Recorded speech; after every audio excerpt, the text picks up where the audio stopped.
Hey everybody, Nathan Lyle here, and to finish off the week, I'm going to talk about a movie that I saw for the first time when I was like 14, 15 years old, and it's called A Home at the End of the World, and it's got a lot of great, amazing actors. It's got Colin Farrell, Robin Wright Penn, Dallas Roberts, Sissy Spacek, just to name a few.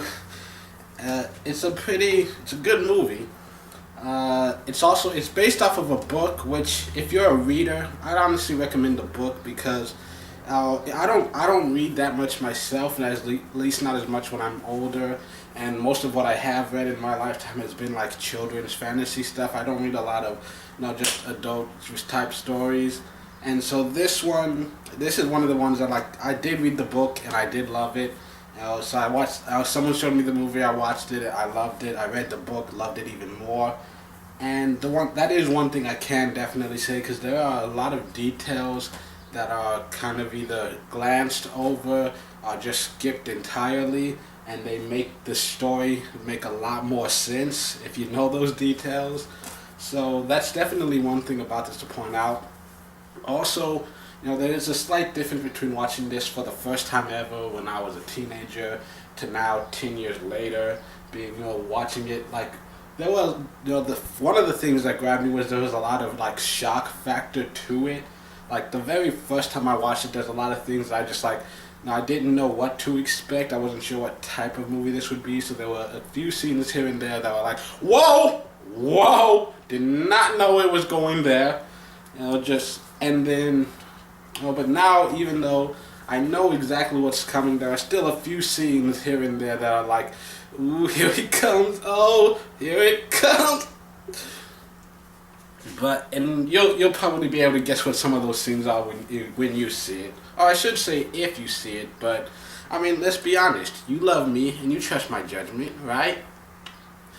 So anyways, yeah, it's a great little story about kids. It takes place in the 70s and 80s, and it starts with a little boy, and I don't want to tell you the plot because the most important parts of the plot are part of the things that you need to discover on your own. So I can't talk about the plot, but I can tell you this: a lot of really great acting.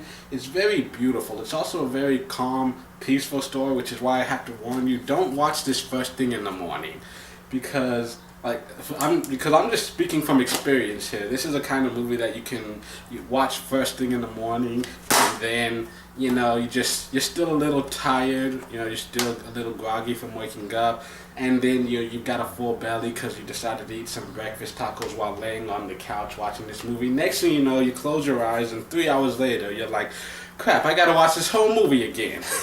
Which I'm okay with. It's a good movie. It's definitely worth sitting to. It's worth wasting 2 hours of your life on. It's a very beautiful, touching story, very heartwarming. There are a lot of sexual scenes in here.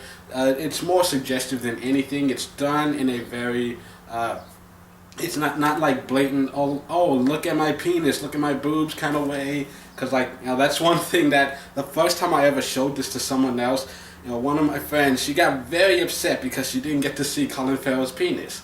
Because there's one scene in the movie where Colin Farrell's pants are being taken off, and she was really excited.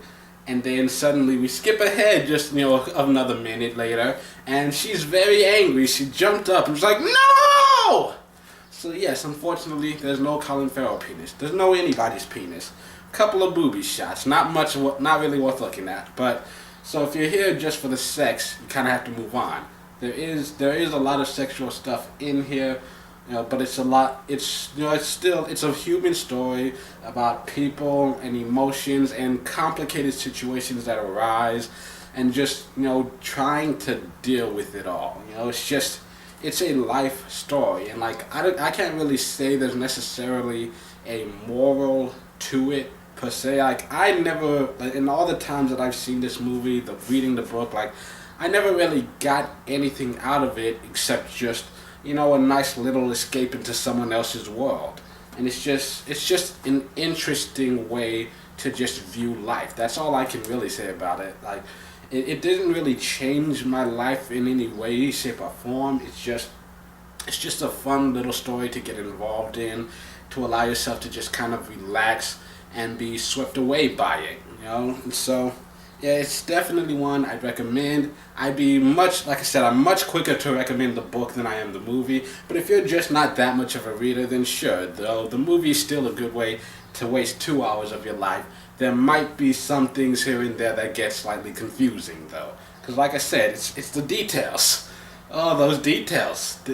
But anyways, yeah, definitely one that like I'm surprised I don't hear more about this on a regular basis. It's got a lot of great reception. It seems to be critically acclaimed, but at least for me personally, like amongst all my friends, like I'm usually the only one who's ever heard of it, which is surprising. Like I'm always the one who's always telling everybody else about it, and I've never had anyone be like, "Oh, you know what? It's a really great movie, Home at the End of the World." I'm always the one who has to bring it up in conversation. So, yeah, let's spread the word about it. Watch it. Everybody, go find this somewhere. Watch it for yourself. I don't know if it's on Netflix or any of that shit, but I don't. But yeah, I've got the DVD, and it's definitely one like I will pick up and watch from time to time. It's just a really enjoyable experience.